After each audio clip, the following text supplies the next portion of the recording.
kinabuhing Kristohanon kay puno og pagsulay, pero kayang sulbaron basta aduna kay gabay. Sa labaw makagagahom nga naghatag og kusog, pildihon tanan problema Kristohanong ni barog. Og bisan pa man sa patong-patong na problema, dili ka na rason para muundang ka sa iya. Sa pagpasalamat ug pagdayeg sa iya ngalan, kay gininhawa pa lang nimo daan ang ayan na nimo siyang pasalamatan. Ang pagka-backslide never ka na mahitabo, mo padayon sa pagpangalagad bisan dili dunggon ang pag-ampo. Trahedyang niabot mas ni samot akong pagsalig, bagyo o linugman mo padayon sa pagdayeg. Wala na bisan unsa nga butang ang makababag, nadawat nga kaluwasan bugtong anak imong gihatag. Maong tanan higayon Ginoo ako ang gisampit, kay kasayod ko sa katapusan na ay naghulat nga langit.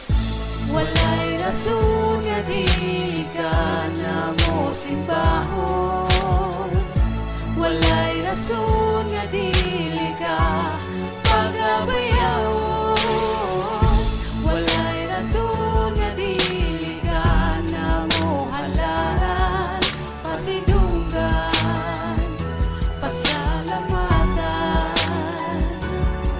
Ug ako sa nga ikasulti nako sa tanan nga tao, way laing pasalamatan kundi ang atong Ginoo. Kay siya man ang atong magamhan ng amahan, kay siya man ang atong manluluwa sa tanan. Maong walay rason nga dili nato siya simbahon, sa tanan nga buluhaton siya atong angay unahon. Kay ang gugma sa Ginoo sa ato di mawala, bisan kitang tanan nga tao kay makasasala. Usa kitang tanan kay maghinikog maay, ug ang trato sa usat usa mag-inig suunay. Kay ang Ginoo kasayod sa tanan nga kasakit nato, wala siya'y gipaboran mapobre o madato. Kay isara jud ang dili mabuhat niya, ang talikdanda pagmutalikod sa iya. Maong malipay jud kita dapat nga mga tao, kay karon ang bulan nga gipanganak si Kristo.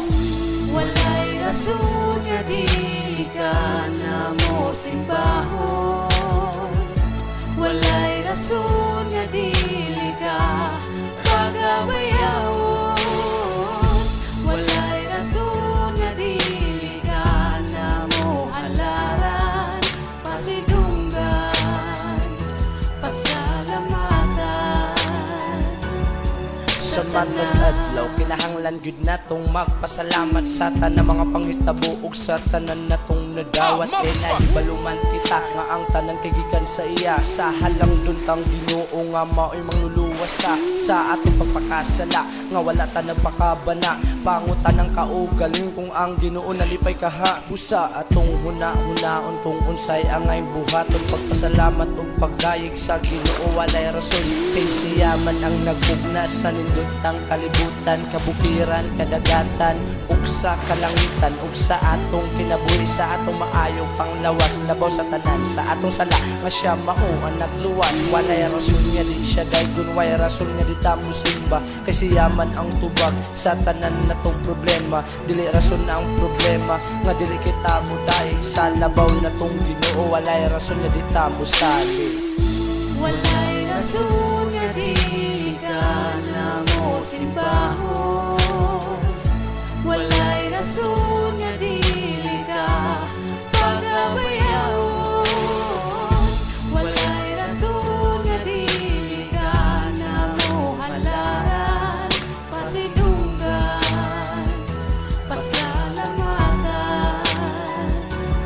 Sa tanan walay rason nga dili ka na mo simbahon, walay rason nga dili ka pagabayawon, walay rason nga dili ka na mo halaran, pasidunggan, pasalamatan.